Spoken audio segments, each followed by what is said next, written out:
Om Swastiastu, Namo Buddhaya, salam kebajikan untuk kita semua. Selamat malam masyarakat Indonesia. Saya Yasmin Farhaisanah dan kita kembali lagi di acara Rakyat Menggugat. Malam ini saya tidak akan mengajak Anda menonton berita. Saya mengajak Anda mendengarkan negara dan merasakan bagaimana rasanya menjadi rakyat yang bertanya tapi dijawab dengan setengah hati. Karena hari ini yang sedang krisis bukan hanya kebijakan, bukan hanya data, bukan hanya angka. Yang sedang krisis adalah cara negara berbicara kepada rakyatnya. Di depan teman-teman pers, di saat mikrofon menyala dan kamera merekam, wartawan bertanya bukan atas nama dirinya sendiri, tetapi atas nama publik. Namun yang keluar bukan penjelasan, melainkan nada tinggi. Bukan argumentasi, melainkan defensif. Dan bukan dialog terbuka, melainkan penutupan belaka. Pertanyaan yang sering muncul, sejak kapan rakyat dibatasi dalam bertanya? Sejak kapan rakyat harus diam agar disebut tertib? Malam ini, di Rakyat Menggugat, kita tidak hanya mengutip pernyataan, kita membedahnya, kita membacanya dengan ilmu, dengan nalar, dengan empati. Karena negara bukan sekadar institusi kekuasaan. Negara adalah relasi antara yang memerintah dan yang diperintah. Lucunya, rakyat seharusnya adalah pihak yang memerintah, bukan yang diperintah. Mari kita masuk di bab pertama, di mana kita harus meluruskan bahwa satu hal sejak awal. Cara pemerintah menjawab pertanyaan adalah bagaimana masalah itu direspon. Bukan soal gaya bicara, bukan soal pencitraan. Dalam ilmu sosial dan politik, komunikasi adalah alat legitimasi kekuasaan. Pemerintah yang komunikasinya buruk akan melahirkan kebijakan yang bahkan ketika benar tetap ditolak. Ketika rakyat tidak hanya ingin apa yang diputuskan, tetapi mengapa dan bagaimana keputusan itu diambil. Dan disinilah masalah bermula. Ketika pemerintah memilih menjawab secara singkat, dingin, bahkan sinis, yang rusak bukan hanya relasi dengan media, tetapi juga kepercayaan dari publik. Selanjutnya, mari kita kaji dengan perspektif ilmu hukum. Dalam negara hukum sendiri, kekuasaan itu dibatasi oleh aturan, dan salah satu batas terpenting adalah hak atas informasi. Konstitusi kita menjamin bahwa rakyat berhak tahu tentang kebijakan, tentang dampaknya, tentang prosesnya. Maka ketika wartawan bertanya, itu bukan sebuah interupsi. Itu adalah mekanisme hukum itu sendiri berjalan. Jawaban yang menghindar, meremehkan, atau menyudutkan penanya secara tidak langsung melanggar prinsip akuntabilitas publik.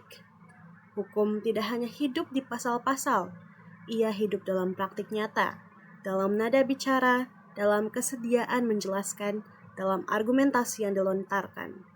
Negara yang alergi terhadap pertanyaan adalah negara yang lupa bahwa kekuasaan itu dipinjamkan, bukan dimiliki.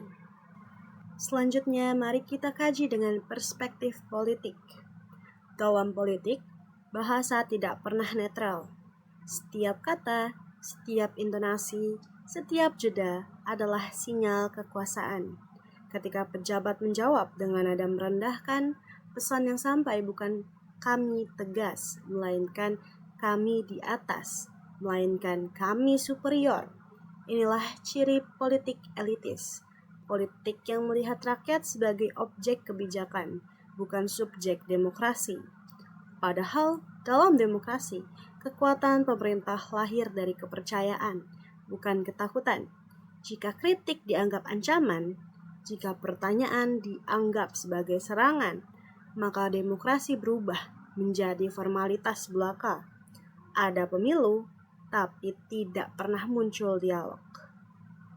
Selanjutnya, mari kita kaji dalam perspektif sosial. Disinilah dampak yang paling sunyi, tapi paling berbahaya. Dalam sosiologi ada konsep aliensi sosial. Rasa terasing dari sistem yang seharusnya melindungi. Ketika rakyat berkali-kali melihat pertanyaan dijawab dengan sinis, dijawab dengan tidak serius, perlahan mereka berhenti bertanya, bukan karena puas, tetapi karena lelah. Dan masyarakat yang lelah bertanya akan berubah menjadi dua hal, apatis ataupun meledak. Bagi Gen Z, generasi yang tumbuh dengan budaya diskusi dan komentar ataupun klarifikasi, gaya komunikasi satu arah terasa seperti masa lalu yang dipaksakan ke masa depan. Negara yang tidak mau berdialog akan kehilangan generasi yang mau percaya, terutama adalah generasi muda. Adapun perspektif selanjutnya yang akan kita kaji adalah perspektif ekonomi. Mungkin terdengar berlebihan, tetapi cara pejabat berbicara bisa berdampak ke dapur rakyatnya. Dalam ekonomi, ketidakpastian adalah musuh utama. Pernyataan yang defensif dan tidak jelas menciptakan spekulasi, pasar gelisah, pelaku usaha menahan langkah, rakyat bingung harus bersiap atau berharap. Kebijakan ekonomi yang tidak dijelaskan dengan baik akan terasa seperti ancaman, bukan perlindungan. Dan sekali lagi, yang menanggung dampaknya bukan pejabat, tetapi rakyat yang seharusnya menjadi tombak utama dalam suatu ilmu sosial. Selanjutnya, mari kita bahas di perspektif geografi. Mari kita bicara soal jarak, bukan jarak kilometer, tapi jarak rasa. Pusat kekuasaan seringkali berbicara dari ruang tertutup, sementara dampak kebijakan dirasakan di desa, di pesisir, di perbatasan. Ketika pertanyaan dari daerah dijawab normatif tanpa empati terhadap konteks lokal, yang terasa adalah ketimpangan. Jakarta berbicara, daerah mendengar, dan dalam jangka panjang ini melahirkan rasa tidak dianggap. Media bukan musuh negara. Mari kita luruskan satu stigma penting. Wartawan bukan oposisi. Media bukan pengganggu stabilitas negara. Dalam ilmu komunikasi politik, media adalah jembatan antara negara dan rakyat.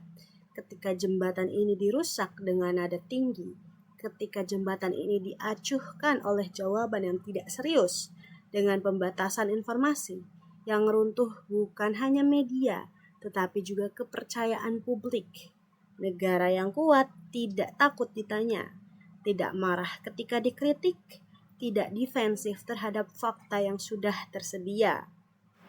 Diplomasi bukan sebuah kelemahan. Ada anggapan keliru bahwa menjawab dengan empati adalah tanda lemah dari sebuah negara. Justru sebaliknya. Diplomasi adalah tanda kedewasaan kekuasaan. Negara yang matang seharusnya mampu berkata, "Betul, ini masih belum sempurna," ataupun "Maaf, ini akan kami evaluasi," atau "Ini kami jelaskan pelan-pelan agar semua bisa mengerti tentang apapun kebijakan kami." Karena kejujuran tidak menjatuhkan wibawa, ia justru membangun wibawa itu. Selanjutnya, negara yang didengar adalah negara yang mau mendengar.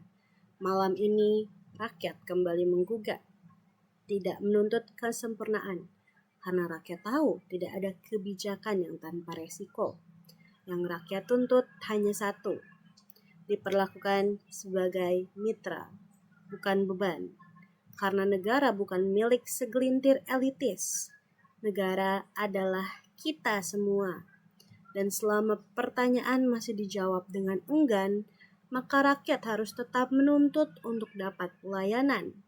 Dan selama itu pula, rakyat akan terus menggugat. Saya Yasmin, dan ini bukan kemarahan. Ini merupakan peringatan. Karena demokrasi mati bukan saat dilarang berbicara, tapi saat dialog tidak lagi bermakna dan dianggap sebelah mata. Rakyat menggugat pamit, jumpa lagi lain waktu, karena selama masih ada demokrasi, rakyat harus tetap menggugat.